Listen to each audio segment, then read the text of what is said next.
ماشاء اللہ ولا ولا قوۃ الا باللہ العلی العظیم اعوذ باللہ السمیع العلیم من الشیطان اللعین الرجیم بسم اللہ الرحمن الرحیم الحمد للہ رب العالمین وصلی اللہ علی احمد مجتبی محمد مصطفیٰ صلی اللہ علیہ وآلہ وسلم وعلی آلہ الطیبین الطاہرین ولعنۃ اللہ علی اعدائہم اجمعین اما بعد فقد قال اللہ تبارک و تعالی فی قرآن مجید بسم اللہ الرحمن الرحیم وَلِلَّهِ عَلَى النَّاسِ حِجُّ الْبَيْتِ مَنِ اسْتَطَاعَ إِلَيْهِ سَبِيلًا صدق اللہ العلی العظیم و صدق رسولہ النبی الکریم۔ سامعین گرامی قدر، ناظرین محترم، حجاج اکرام، بیت اللہ کے زائر اور مدینہ منورہ کے زائر افراد، ہم مدینہ کیوں جاتے ہیں، مکہ کیوں جاتے ہیں؟ کبھی عمرہ اور کبھی حج، کبھی زیارت، اور پیغمبر اسلام کی زیارت کی وجوہات جو قرآن مجید میں بیان کیا ہے کہ میرے پیغمبر جب تمہارے پاس آئیں استغفار کریں، استغفار کرو کہ توبہ قبول کرنے والا پروردگار ہے۔ جو بہت زیادہ گناہ گار ہو جائے تو بزم پیغمبر رحمۃ اللہ عالمین کی بارگاہ میں جائے اور ہمیں معصومین سے تداوروا تحبوا کی زیارت کرو، محبت پیدا کرو، خانہ خدا کی زیارت کرو، اللہ سے محبت، اللہ کے احکام اور اللہ کے دین سے محبت، اس کی طرف کشش، اپنے آپ کو اپنے سے نکال کے خدا تک پہنچا دینے کا نام حج۔ یقیناً حج واجب ہونا ہماری یہ اس سال کی دوسری کڑی ہے، 32 نمبر کی سیریز ہے، اور پچھلے سال الحمدللہ ہم 30 ویڈیوز آپ کے سامنے پیش کر چکے ہیں، اور اس سے آگے یہ گفتگو جاری و ساری ہے، اس لیے کہ حج بہت عظیم عبادت ہے جس میں ساری عبادتیں موجود ہیں اور ساری عبادتوں کا نچوڑ ہے۔ ایسا نہیں ہے کہ 2-4 گفتگو کر لے اور حج ہو جائے، یا 10 دن کا انسان ٹریننگ کر لے تو حج ہو جائے، نہیں۔ ہمارے چھٹے امام جعفر صادق علیہ السلام حج کے سلسلے میں بیان کر رہے ہیں، تو کسی نے کہا مولا کتنے سال سے حج آپ بیان کر رہے ہیں؟ کہا جسے اللہ نے کائنات خلق کرنے سے پہلے 24,000 سال پہلے جن چیزوں کو خلق کیا ہے اور بنایا ہے اور احکام جاری کیا ہے، اور اس کے رموز، اس کے اختیار اور اس کے جو ہے وہ اثرات رکھے ہیں، وہ 2-4 سال میں بیان ہو سکتے ہیں۔ امیر المومنین علی ابن ابی طالب علیہ السلام فرماتے ہیں فرض علیکم حج بیتہ الحرام الذی جعلتہ قبلۃ للانام۔ امیر المومنین فرماتے ہیں کہ خداوند عالم نے اپنے اس محترم گھر، پہلے تو ہم وہ گھر کی عظمت، بیت کے رموز، بیت کی صفات اور کمالات، ان تمام چیزوں کو اللہ نے قرآن مجید میں اس گھر کو کن کن ناموں سے یاد کیا ہے، اس نام کے خصوصیت کیا ہے، اس گھر کی برکتیں کیا ہے، اس گھر کی رحمتیں کیا ہیں، اور اس میں تمام شرائط اور قوانین کیا ہیں۔ ہم نے اس گھر کو کتنا جانا، کتنا پہچانا، جو ہمارا دل اسی طرف رخ کر کے نماز پڑھنے کے لیے آمادہ ہوتا ہے کہ ادھر کعبہ ہے۔ تو یقیناً محترم گھر کے حج کو تم پر واجب قرار دیا ہے، جسے اس نے لوگوں کا قبلہ بنایا۔ اللہ اکبر! یہ کعبہ، اللہ کا گھر، ہمارے لیے قبلہ ہے، اور یقیناً امیر المؤمنین علی ابن ابی طالب علیہ السلام نے فرمایا کہ خداوند عالم نے کعبے کے حج کو واجب اور اس کے حق کی ادائیگی کو لازم۔ اس کا حق کیا ہے، اللہ کا حق کیا ہے، اور اللہ کے گھر کا حق کیا ہے، ضروری، اور اس کی زیارت کو ہم پر مقرر کیا ہے۔ بس وہ فرماتا ہے لوگوں پر خدا کا حق یہ ہے کہ جو بھی خدا کے گھر تک جانے کی استطاعت رکھتا ہے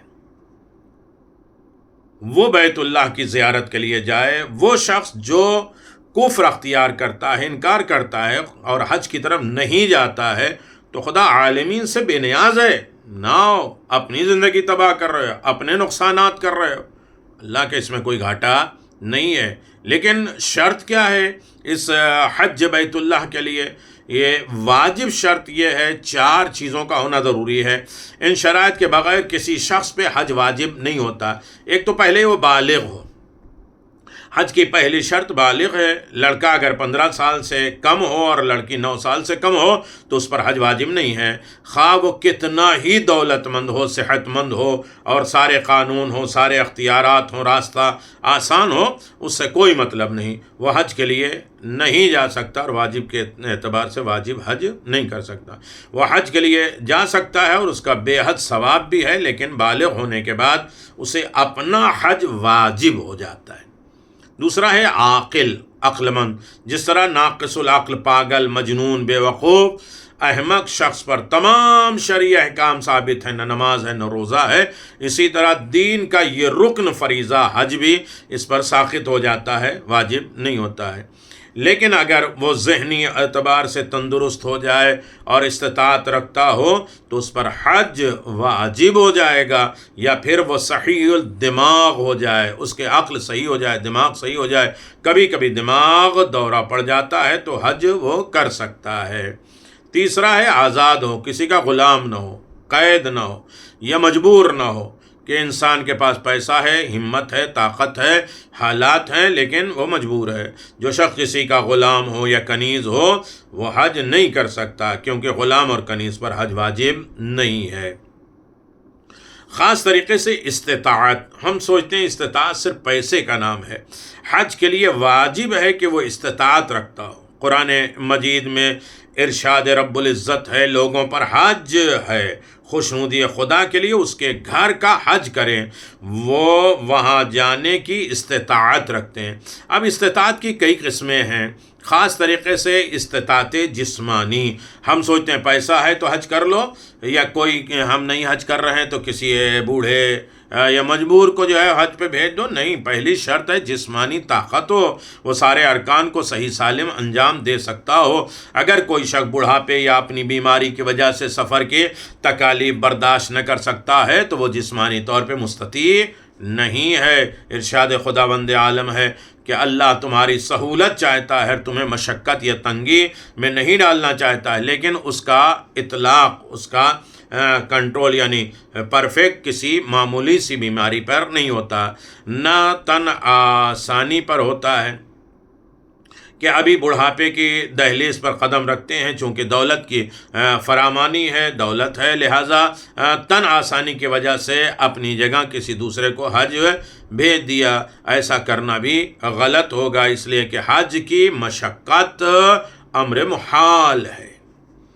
جتنی زحمتیں، جتنی تکلیفیں ہیں، اس مشقت کو برداشت کرنا، اس کو حاصل کرنا یا اس کو انجام دے دینا یہ محال ہو جائے، تب انسان جو ہے وہ زندگی میں نیابت پہ اپنے حج بھیجے، جس کا جسم صالح ہوں، جس کے اعمال صحیح ہوں اور جو صحیح طریقے سے حج انجام دے سکتا ہو. نمبر 2 استطاعت وقتی. انسان زندگی میں ہمارے پاس دولت بھی ہے، صحت بھی ہے، برکت بھی ہے، حالات بھی ہیں، لیکن یہ ہے وقتی استطاعت نہیں ہے. کووڈ آ گیا، بند ہو گیا، یا اور ایسے حالات. اگر کسی شخص پاس اتنا وقت ہو کہ وہ مکہ مدینہ جا کر، مکہ مکرمہ جا کے حج کے تمام اعمال فراغت کے وقت بجا لائے، فارغ ہو کے، مجبور ہو کے نہیں، اگر اسے کسی قانون اور انتظامی یا کسی وجہ سے حج پر جانے میں مشکل یا پریشانی ہو تو اس سال اس شخص پہ حج واجب نہیں ہوگا. لیکن جیسے ہی اسے اس پریشانی سے نجات حاصل ہوگی اس پر حج واجب ہو جائے گا. مثلا ایک شخص ہے، حج کی فلائٹ روانہ ہونے سے کچھ عرصے پہلے مستطیع ہوا، یا ایسے وقت میں مستطیع ہوا جب حج کی قراندازی ہو چکی ہے، یا اس کا جانا ممکن نہ ہو چونکہ اس میں قانونی اور انتظامی بہت سی پیچیدگیاں، بہت سی جو ہے وہ گہرائیاں ہیں، اس لیے اس پر حج واجب نہیں ہے. لیکن اگر کوئی شخص اگر اچانک مستطیع ہو جائے اور مدینہ اور طائف اور قطیف اور دمام وغیرہ میں رہتا ہو، وہ یوم تروی یعنی 8 ذی الحجہ کو میقات سے احرام پہن کر عرفات تک زوال سے پہلے پہنچ سکتا ہو تو اس کے اوپر حج واجب ہوگا.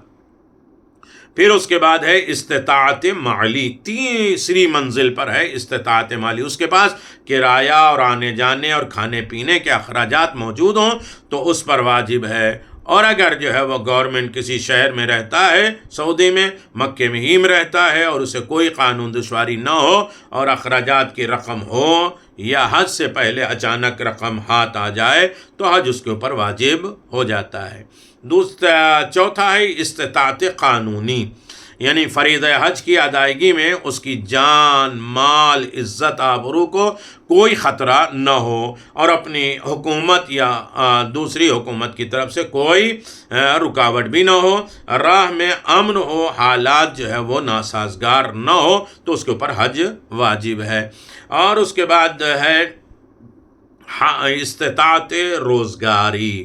اگر کسی کے حالات ایسے ہیں کہ وہ مستطیع تو ہے، لیکن اگر اس رقم سے حج کر لے اور آئندہ اس کے بال بچے کے رزق کا مسئلہ پیدا ہو جائے اور وہ فقر و تنگ دستی کی نوبت کا امکان ہو، تو اس پر حج واجب نہیں ہے۔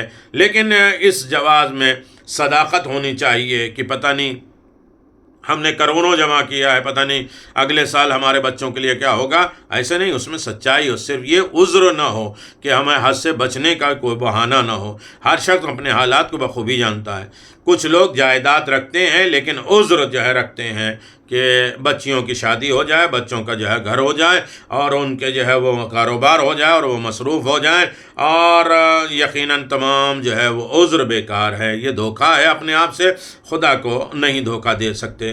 اس کے پاس کرایہ اور آنے جانے اور حج کے خرچے اور کوئی مالی یا شرعی عذر رکاوٹ نہیں ہے، تو اس پر حج فرض ہے، واجب ہے، اور اس کا چھوڑ دینا گناہ کبیرہ ہے۔ حج کے وجوب کا انکار کرنے والا کفر کی منزل پہ اختیار کر لیتا ہے۔ حج کا انکار انسان نہیں کر سکتا۔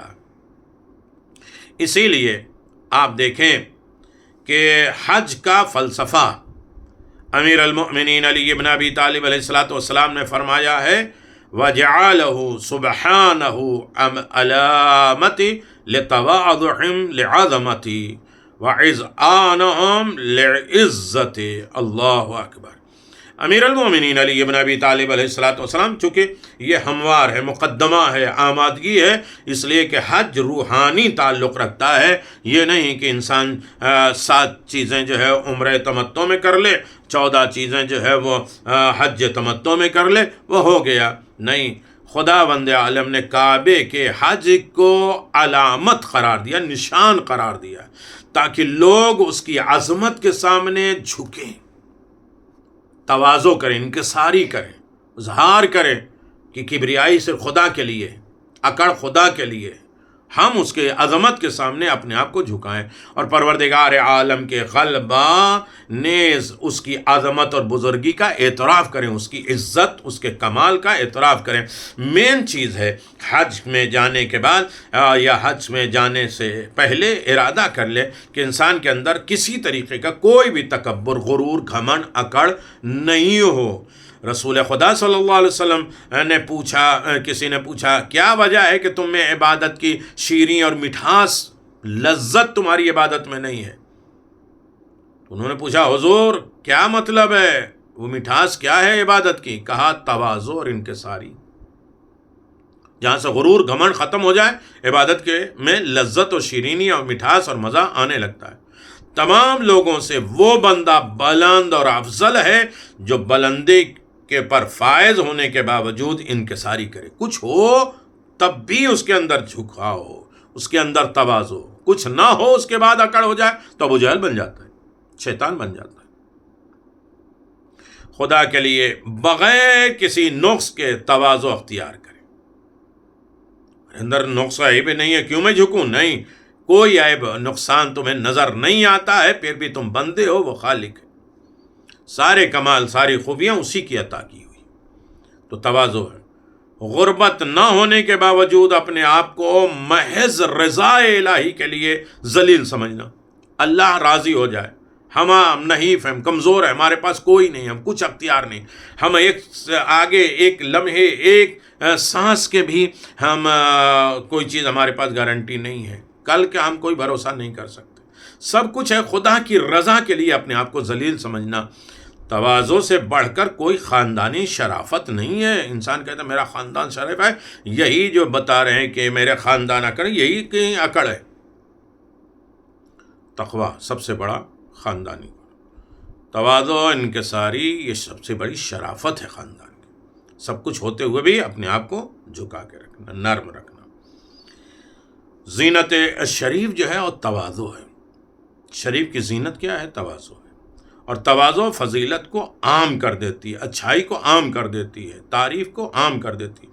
امیر المومنین نے فرمایا تم پر تواضع لازم ہے، کیونکہ عظیم ترین عبادت ہے تواضع اور انکساری. انسان کے تواضع کے لیے یہی کافی ہے کہ وہ اپنی قدر کو پہچانے. ہماری حقیقت کیا ہے، ہماری ابتدا کیا، ہماری انتہا کیا ہے، درمیان میں کتنی نجاست ہے ہمارے پاس. جو انسان اپنی قدر جانتا ہے یہی اس کی تواضع ہے کہ میری حیثیت کیا ہے. 1 منٹ میں سانس نکلے، 1 منٹ میں گھٹنے ٹوٹ سکتے ہیں، 1 منٹ میں انسان کے زلزلے آئے بلڈنگ ختم ہو سکتی، بینک کرپٹ ہو سکتا ہے، 1 منٹ میں عزت نیلام کی جا سکتی. کچھ بھی نہیں ہمیں معلوم. دولت والوں کے پاس دولت کی وجہ سے جھکے تو 2/3 دین برباد کر دیتا ہے. دولت مالدوں کے ساتھ اچھا سلام، اچھی ملاپ، اور اس کے دولت کی وجہ سے جھک رہے ہیں بہت زیادہ ہے، تو اپنا 2 حصہ ان دین کا برباد کر دیا. تواضع یہ ہے کہ تم لوگوں کو وہی احترام اور عزت دو جو ان سے اپنے لیے چاہتے ہو. لوگ میری رسپیکٹ کریں، میرا ادب کریں، اور اسی طرح سے ہمیں ان کا بھی ادب احترام کرنا چاہیے. امام حسن عسکری علیہ الصلوۃ والسلام نے فرمایا تواضع ایسی نعمت ہے جس پر حسد نہیں کیا جا سکتا. تواضع اور انکساری وہ ہے نعمت ہے، برکت ہے، جس کے اوپر انسان کوئی حسد، جلن، جلسی نہیں کر سکتا. انسان اپنے سے کم مرتبے کی جگہ پہ بیٹھ جائے، یہ تواضع ہے. میرا اسٹیٹس کیا ہے، میرا مقام کیا ہے، میرا آؤ بھگت ہونا چاہیے، میرا ہاتھ چومے، میرے یہ کرے، مجھے پوچھا نہیں، مجھے کھلایا نہیں، مجھے یہ نہیں کیا، میرا تو مقام آگے تھا، میں آگے بڑھتا ہوں. گھٹنے مارتے، پیر مارتے ہوئے لوگوں کو آگے بڑھ جاؤ. اپنے مقام سے کمتر جگہ بیٹھنے کے لیے راضی ہو جائے، یہ تواضع. ہر ملنے والے کو سلام کریں، سلام کا انتظار نہ کریں. خواہ حق پر بھی ہو کسی سے لڑائی جھگڑا نہ کریں، بیجا بحث نہیں کریں کہ ہم حق پہ ہیں کیوں نہیں لڑیں. نہیں، حق پہ ہو تب بھی لڑائی جھگڑا نہ کرو. اپنے زہد اور تقوی کی تعریف کرنا پسند نہ کریں. ہماری تعریف ہو تو ہم خوش ہو جائیں، پھول جائیں. تواضع اپنے ساتھی کو بلندی تک لے جانے کا نام ہے، خود اپنے آپ کو نہیں. ہمارے اندر انکساری ہو کہ تو اپنے ساتھی کو بلندی تک لے کے جائے. سربلند ہو جاتا ہے، تکبر کرنے والا خدا اسے پست کر دیتا ہے، اور اپنی نگاہوں میں عظیم مگر لوگوں کی نگاہوں میں پست ہو جاتا ہے. انسان کیا ہے، اپنی نگاہ میں تو بڑا خود پسند ہے، عزت دار ہے، لیکن دوسروں کی نگاہوں میں پست ذلیل ہے، حقیر ہو جاتا ہے. یقیناً روایت میں ہے کہ انسان کتے اور خنزیر جیسے اپنے آپ کو جو ہے حقیر جاننے. تواضع اور انکساری کا پھل محبت ہے، روب کا لباس ہے. انسان جو ہے اگر تواضع ہے تو سر روبدار لباس ہے. لوگ کہتے ہیں نا اس روبدار لباس سب سے بڑا تواضع ہے. تواضع عزت ہے، تواضع عقل ہے. تواضع کے لیے سینے کی سلامتی ہی کی مدد حاصل کی جا سکتی ہے. تواضع علم کا پھل ہے، رزلٹ ہے. لہذا جس کے اندر جتنا بھی تواضع ہوگا اتنا ہی انسان خدا کے حج اور خدا کے گھر کی علامت کو جانے گا، اس کی عظمت جانے گا، اور خدا کی عزت تو اس کی نگاہوں میں بڑھے گی. جب انسان اپنے آپ کو حقیر سمجھے گا، اپنے آپ کو کمزور سمجھے گا، اپنے اندر تواضع اور انکساری سمجھے گا، تو یقیناً خدا کے گھر کو وہ عظیم جانے گا اور اس کی عزت کرے گا، اس کا رسپیکٹ کرے گا. اسی لیے کہا گیا ہے کہ خداوند عالم نے حج اور کعبے کو اسلام کا نشان اور پرچم قرار دیا ہے. حج جیسا کرو کہ تمہارے اندر اسلام ویسا دکھائی دے گا، ویسے پرچم دکھائی دے گا. کس کلر کا پرچم ہے، کس طریقے سے، کس ملک کا پرچم ہے، وہ نظر آئے گا. کہ جب ہم جو ہے حج کرتے ہیں تو ہمارے اندر اسلام اور ایمان کا پرچم دکھے گا. اور پناہ لینے والے کے لیے اس جگہ کو جائے امن قرار دیا ہے. ہماری زبان سے، ہمارے سوچ سے، ہماری فکر سے، ہمارے خیال سے، ہمارے تمام چیزوں سے لوگ امن میں رہیں، پرسکون رہیں، کوئی انہیں نقصان، تکلیف، زحمت، یہ پریشانی، دشواری ان کو حاصل نہ ہو۔ وَجَعَلَهُ سُبْحَانَهُ لِلْإِسْلَامِ عَلَمًا وَلِلْآعِذِينَ حَرَمًا، اسلام کی نشانی ہے، پرچم ہے، اور یہ حرم جو ہے وہ آنے والوں کے لیے امن ہے، سکون ہے، اطمینان ہے، ہر طریقے کا امن، ایمان، عقیدے، اخلاق، کردار، ہر چیز کا امن۔ حج بہت عظیم لذت ہے، دین کی تقویت کا سبب ہے، دین مضبوط ہوتا ہے حج سے۔ جس میں انسان کمزور ہوتا ہے اس کے لیے بھی ائمہ معصومین کی حدیث ہے، حج عمرہ کرو، دولت مند ہو جاؤ، صحت مند ہو جاؤ، لیکن اگر انسان کہتا ہے کہ تھک گیا اور یہ ہو گیا، لیکن دین تو مضبوط ہوا حج کا۔ الحج تقویت للدین، حج کو دین کی تقویت اور مضبوطی کا سبب قرار دیا کہ انسان مضبوط ہو جائے، دین میں حامی اور مددگار ہو جائے۔